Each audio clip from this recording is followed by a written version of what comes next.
Well, the time has come for the heart and soul of Coast Shelter, one of the Central Coast's most loved institutions, to declare that he is retiring. I'm Jackie Pearson. Welcome back to Central Coast Newspapers Video News. We're joined today by Laurie Marr. Welcome, Laurie. Thank you so much for making time for us. No trouble at all, Jackie. You're soon going to have plenty of time. Yes.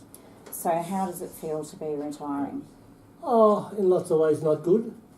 I would like to keep going. However, I think age is telling me it's the right time. And the board has appointed a new younger person. Mm-hmm. And so I think it's right. But I am finding it difficult. Are you? Oh, yes. Okay, so have you got a job list? No, I haven't. Don't tell me your wife hasn't given you a job list yet. We'll go and visit the children and so forth for a little while, but I haven't got a job list.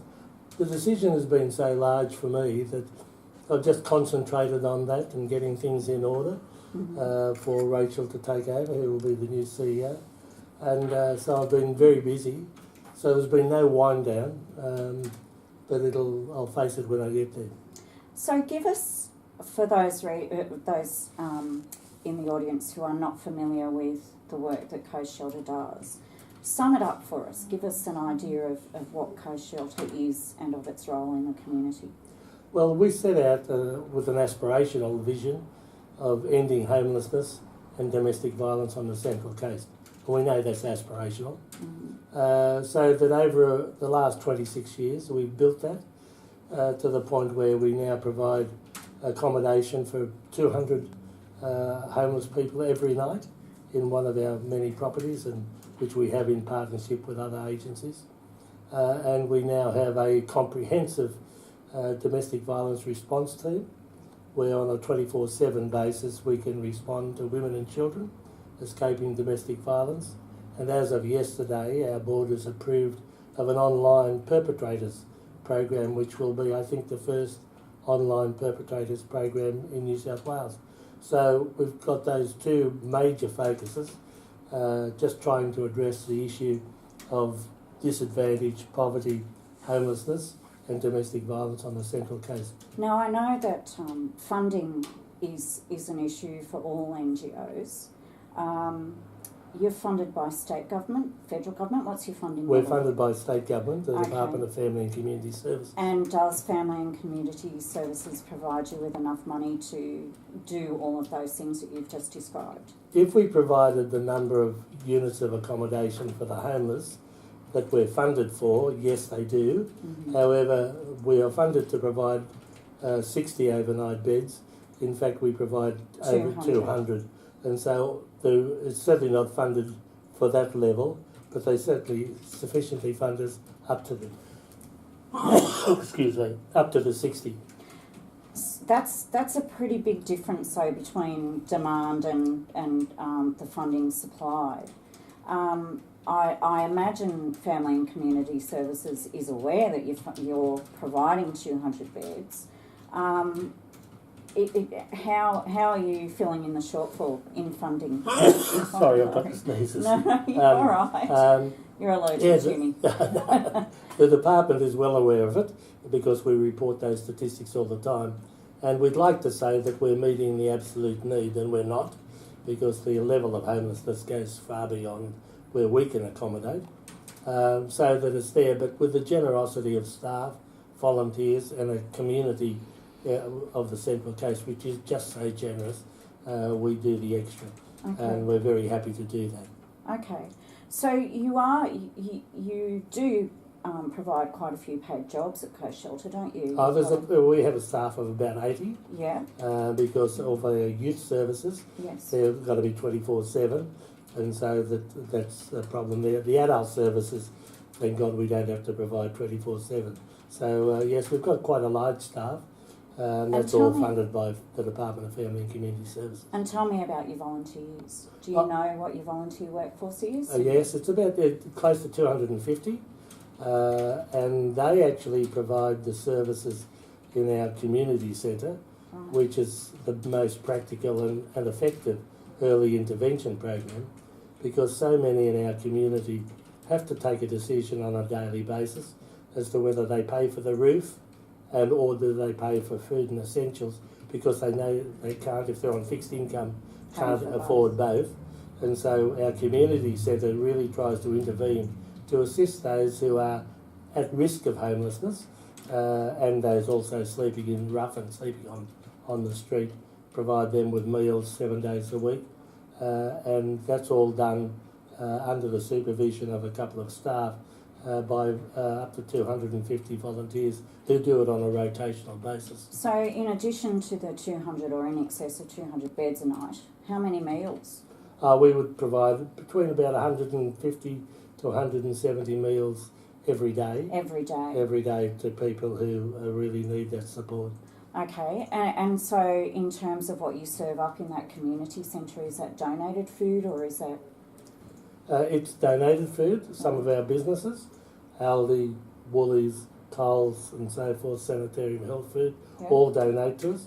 And then a lot of our schools and children and the clubs actually do tinny drives or non-perishable item collections, and we distribute that as well.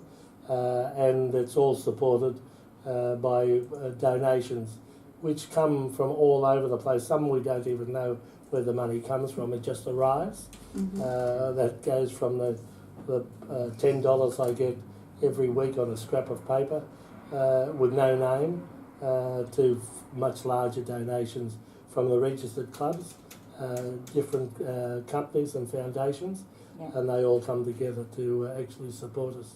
I wanted to ask you about Deputy Mayor Chris Holstein's motion, which was passed unanimously in council recently to get a more intensive level of intervention going on the coast. I presume you're supportive of that? Oh, absolutely. We've been trying to do something along those lines, and that assertive outreach is what they call it. Yes. Is based on a program set up by St Vincent's Hospital in Sydney. It's also spread to others now. But in terms of the state budget, where there was $61 million additional or new money provided for the homeless, part of that has been allocated to assertive outreach. So we're just hoping that our local politicians can persuade the Minister to allocate funding from that to support the Central Coast, because it's a growing problem. And of course, of recent times, we've had the tent city up at Rumbalaa and people sleeping in the park at Woy Woy and so on. So that if we could get that working in with area health, Fax Housing, ourselves and other agencies all together, we might be able to put a bit of a dent in that. So just define the way an intensive outreach program works. It puts the person in touch with a range of services in the one location at the one time. Is that the idea? Not quite, because we have to meet them where they are. Yes. So we don't put them at the centre, we actually go to them. Right. And then we try to offer them whatever support and assistance, and if possible with Fax Housing, get some accommodation and so on. So it's always a question of meeting people where they are rather than having them come to us, because although a lot of people do come to us, everybody is not sufficiently confident to move forward, and so the assertive outreach actually goes out into the street, into the highways and byways, if you like, to meet people where they are. And Councillor Holstein said those assertive outreach programs have about an 85% success rate. What does success mean? Usually success is measured in terms of the retention of accommodation for 12 months. They don't go beyond that, and if they can get people who are chronically homeless into accommodation for 12 months, that's seen as success. I don't know really about the mathematics of all of that, but if we can get out there, offer assistance and encourage them to accept that assistance, because sometimes people who've been homeless, their mental health situation is that they won't accept assistance. So you've really got to get out there, get down, they've got to be comfortable with you, and then to be able to offer assistance, and they've got to be in a mindset where they can accept that. So it's at that level. So you've started with an aspiration. You've developed a brilliant model. Do you consider the problem of homelessness to be fixable? No, not completely. There will always be some who, for whatever trauma they've been through or whatever mental condition they have, who will not be able to be fixed. However, we can certainly put a big dent in the numbers, because with the cost of rentals, the total unaffordability of purchasing housing under the present system, there will be lots and lots more people who need our assistance. And it's certainly the case that if in the early stages of their homelessness that we can step in and give them a hand up, that the success rate is very high. And of course, in terms of our early intervention program, if we can assist people to maintain their accommodation or their tenancies wherever they are, that actually saves them falling into the gap. So, we talk a lot about the causes of homelessness. We are less inclined to discuss the solutions. Are there legislative measures that need to be taken, do you think? Have you thought about that? I don't know about legislative measures. The fact is that we have got to get the government at all levels, local, state and federal, along with our communities, to come together to provide additional housing. No matter what we talk about, the bottom line is there's got to be more stock. There are 60,000 people in New South Wales on the waiting list for public housing. Wow. We just need to get more stock. And some of that all can be done in cooperation with the private sector and local government in terms of incentivising the provision of affordable and social housing for those on low fixed income. And they can easily do that by legislation under the planning controls, giving developers extra flexibility in terms of density, in terms of floor space ratio, heights and so on, to incentivise it, and the developers will then be able to come on board and provide that. In other countries, they actually have, in some places, up to 50% of new developments have to be provided for social housing. Wow. If we could get that here, up to 30% of all of the new development be made available for social housing, that's for those on low incomes and low fixed incomes, that would make a tremendous sort of dent in the whole problem.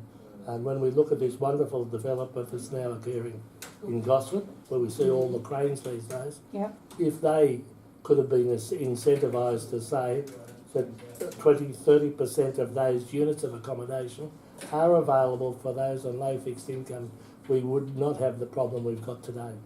Okay, Mr. Lorimer, as my retirement gift to you, I'm going to be your retirement fairy godmother and tell you that you've got 3 wishes.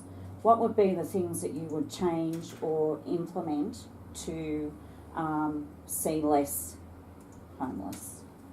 3 things. The first thing I would like to see is an increase in the New Start funding, increased by, as even Deloitte has said, by $50, which would actually give them more capacity in the present situation. My second wish would be that the government, at all levels, increase the amount of housing for those on social housing for those on low fixed income. And the third thing is that we could get funds here on the Central Coast to develop and fund our early intervention and prevention program. Okay, well, you get a 4th wish, and that's to have a long and happy retirement. Thank you so much for joining us, and thank you for all you've done for our community. Been a pleasure. Thanks for your time. Thank you very much.